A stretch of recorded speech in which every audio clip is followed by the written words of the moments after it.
You folks ready for a wedding? Yeah, that's what I like. Well, Joseph, or you want to go by Joe? Joseph's fine. Joseph is fine, and Amber. We're all gathered here in this beautiful setting, and we're just glad it's not raining right now. But we're here to celebrate the joy of your wedding. This outward celebration that we shall see and hear, I believe, is an expression of the inner love and devotion that you have in your hearts towards one another. I believe that marriage is a gift in that we give ourselves totally to one another. I believe marriage is the clasping of hands, the blending of two hearts, the union of two lives into one. And your marriage must stand today, not by the authority of the state, nor by the seal on your wedding certificate, but by the strength and power of the love that you have in your hearts towards one another. I'd ask that you would look again deep into each other's eyes as you express your vows of love and devotion each to the other. Joseph, do you take Amber to be your wife, to have and to hold from this day forward, for better or for worse, for richer or for poorer, in sickness and in health? And do you promise to love and cherish her so long as you both shall live? If so, answer, I do. I do.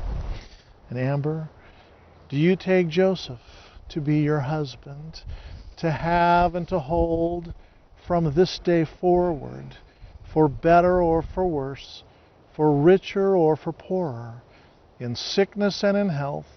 And do you promise to love and cherish him so long as you both shall live? I do. There you go. Well, having this kind of a love as you've expressed in your vows to one another, you've chosen to exchange rings as a sign and seal of the promises you're making to one another this day. I believe you have rings for each other. May I please see the rings? It's beautiful. It's got some nice bling in it there. Good job. You can hold hands. He's not doing a good job doing that. Well, these rings are very significant. They're made of precious metal and very precious stones. And that reminds us that love is definitely not cheap or common. But indeed, love is very costly and dear to us. The circle and the rings represent eternity, having no beginning and no end. And each one of us here today would wish for both of you a love for one another that has no end, as the circle in your rings has no end. As you wear these rings, whether you're together or apart for even just a moment, may these rings always be a constant reminder of the promises you're making to one another this day. Joseph, would you please take this beautiful ring, place it upon the third finger of Amber's hand. Go ahead and put that one on first, and then you can put the other one on after there. Go ahead. There you go. And then if you can take his ring, place it upon Joseph's hand.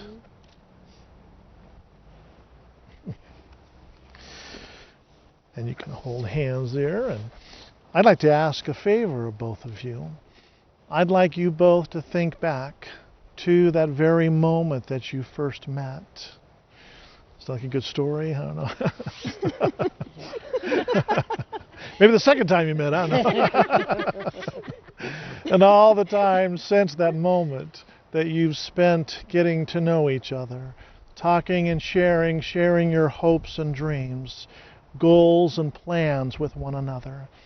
I would ask that you would always strive to keep that type of communication alive, that you would always listen to each other's hearts. Now, Joseph, there's a few things that women need, just a few things now. A few? A few. But women have a deep need to feel that they are listened to and to feel that they are cherished by their husband. I would ask that you'd make a commitment and a promise to Amber to always listen to her and listen to her heart, and to always help her feel cherished by you If so, answer to Amber, I will. Well, Now we have it on video, so they're going to hold you accountable to that. And Amber, there's a few things that men need too, besides our, toys and TV Football. remotes. There you go. But men have a deep need to feel that they are needed and to feel that they're appreciated by their wife. I would ask that you'd make a commitment and a promise to Joseph to always help him feel needed and appreciated by you. If so, answer to Joseph, I will. And Joseph, I have just a little more advice for you. You ready? Yeah. Happy wife, happy life. Thank you. Well, I'd like to close with a poem entitled The Indian Wedding Blessing. And being outdoors here in nature and looking over Lake Tahoe, actually the word Tahoe is Washoe Indian for Lake of the Sky. And this is where we are at the beautiful Lake of the Sky. And this poem says, believe it or not, now you will feel no rain, for each of you will be the shelter to the other. Now you will feel no cold, for each of you will be the warmth to the other. Now there is no more loneliness, because now you are no longer lonely. Now you are two bodies, yet there's one life set before you. Go therefore into your dwelling place, to enter into the days of your togetherness, that your days may be long and very beautiful upon this earth. Now, you're both giving me a lump in my throat here. Well, Joseph, Amber, you both have come here today before each one here and have made promises of faith and devotion each to the other, and have sealed these promises by the giving and the receiving of the rings. Therefore, it is my privilege, and by the authority given me by the state of California, I now pronounce that you are husband and wife. Joseph, you may kiss your wife. Yeah! Woo!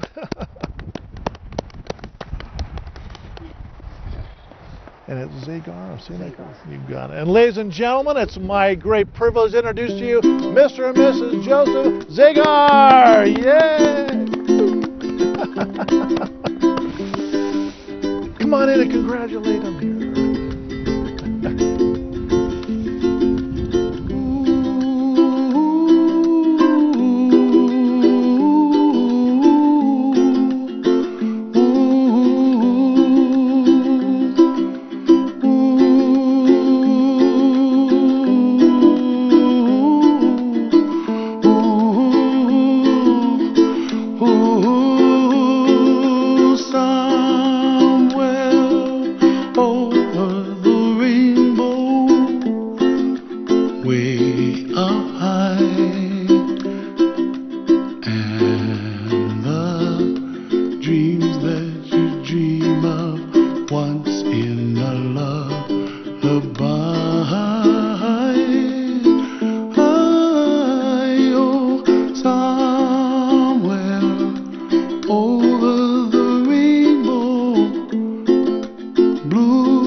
Like lemon drops high above the chimney top, that's where